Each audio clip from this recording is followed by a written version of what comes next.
Assalamualaikum warahmatullahi wabarakatuh. Waalaikumsalam warahmatullahi wabarakatuh.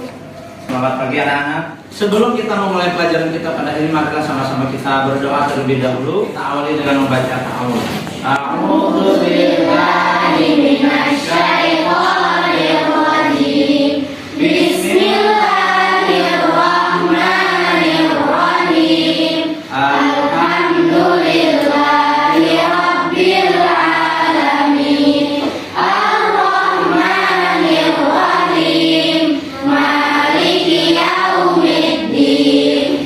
Iyyaka na'budu wa iyyaka nasta'in. Ihdinas siratal mustaqim. Siratal ladzina an'amta 'alaihim ghairil maghdubi 'alaihim waladdallin. Amin. Billahi rabba wa bil islami dina wa bi Muhammadin nabiyya wa rasula. Rabbi zidni ilman nafi'a warzuqni fahma. Rabbi shrah li sadri wa yassir li amri wahlul 'uqdatam min lisani yafqahu qawli. Allahumma rzuqna fahman nabiyyin wa hifdzal mursalin wa ilhamal malaikatil muqarrabin bi rahmatika ya arhamar rahimin. Walhamdulillahi rabbil alamin. Kita akan melanjutkan pembelajaran kita dengan mata pelajaran Al-Quran Hadis, yang mana pada kesempatan kali ini kita akan membahas materi yang keempat di semester 1 di kelas 6 ini, yaitu materi yang terakhir tentang hadis, yaitu hadis tentang keutamaan memberi. Pada materi kita kali ini, apakah kalian sudah ada yang membaca, memahami tentang hadis keutamaan memberi? Ada? Ada yang sudah menghafalnya? Nanti hadis ini akan kita hafal bersama-sama dengan terjemahnya, karena hadis ini sangat penting untuk kita amalkan. Kita akan membahas materi hadis tentang keutamaan memberi dengan melihat media yang Bapak tampilkan. Hadis tentang keutamaan memberi diriwayatkan oleh muttafaq alaih, yang berbunyi, An Ibnu Umar radhiyallahu anhu anna Rasulullah sallallahu alaihi wasallam qala al yadul ulya khairun min al yadis sufla fal yadul ulya hiyal min fi qatu wal yadus sufla hiya sa'ila.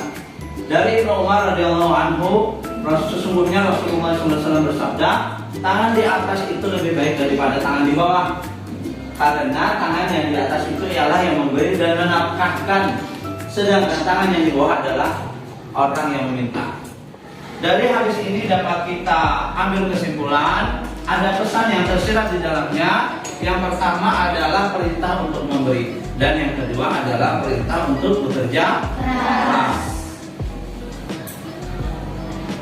Yang pertama, perintah untuk memberi. Orang yang suka memberi disebut juga dengan dermawan. Keuntungan orang yang suka memberi atau orang yang bersikap dermawan, yang pertama dekat dengan Allah, yang kedua dekat dengan surga, dan yang ketiga dekat dengan manusia, dan yang keempat jauh dari neraka. Nah, keuntungan dari orang yang bersifat dermawan ini. Kemudian bagaimana agar memiliki sikap suka memberi atau dermawan? Yang pertama adalah yakin setiap yang kita lakukan akan mendapatkan balasan yang berlipat ganda dari Allah Subhanahu wa taala.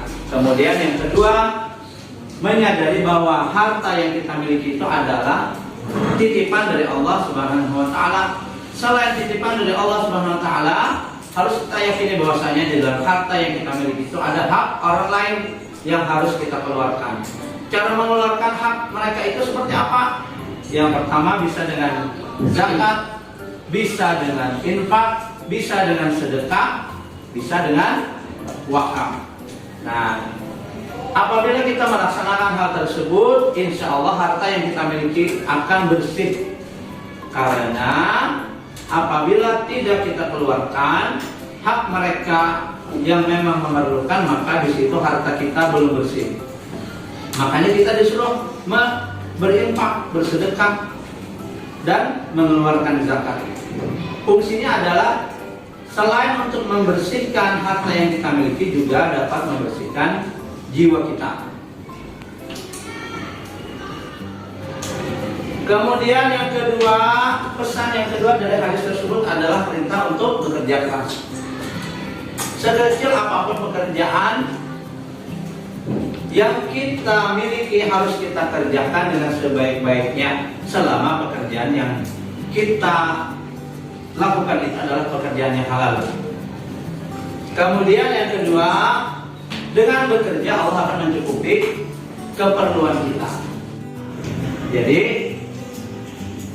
tidak ada sesuatu yang kita peroleh tanpa kerja keras. Tidak ada prestasi yang maksimal tanpa belajar yang rajin. Nah, oleh karena itu kita harus bekerja keras. Kalau untuk kita yang sedang belajar, maka harus rajin belajar. Untuk apa? Untuk meraih prestasi terbaik. Sebaliknya, jika kita malas bekerja, maka akan menimbulkan berbagai masalah sosial, di antaranya pengangguran, pencurian, meningkatnya kriminalitas, kemudian hal-hal yang tidak diridhoi oleh Allah Subhanahu wa taala. Nah, itu adalah akibat tidak bekerja keras. Sebaliknya, jika kita malas bekerja, maka akan dapat menimbulkan hal-hal atau berbagai masalah yang akan timbul. Yang pertama tentunya akan terjadi pengangguran, yang kedua pencurian, yang ketiga meningkatnya tindakan kriminalitas. Kemudian hal-hal yang tidak diridhoi oleh Allah Subhanahu wa taala. Jadi dari hadis ini dapat kita simpulkan bersama bahwasanya kita harus menjadi seorang pekerja keras, penuntut ilmu yang rajin dan giat agar dapat meraih hasil yang maksimal. Kemudian menghindari perbuatan meminta-minta, karena meminta-minta itu dekat dengan perbuatan yang malas. Nah, mungkin hari ini untuk sekian materi yang Bapak sampaikan. Kita lanjutkan nanti pada pertemuan berikutnya. Karena waktu yang terbatas, kita akhiri dengan membaca hamdalah. Alhamdulillahirabbil alamin. Subhanallah.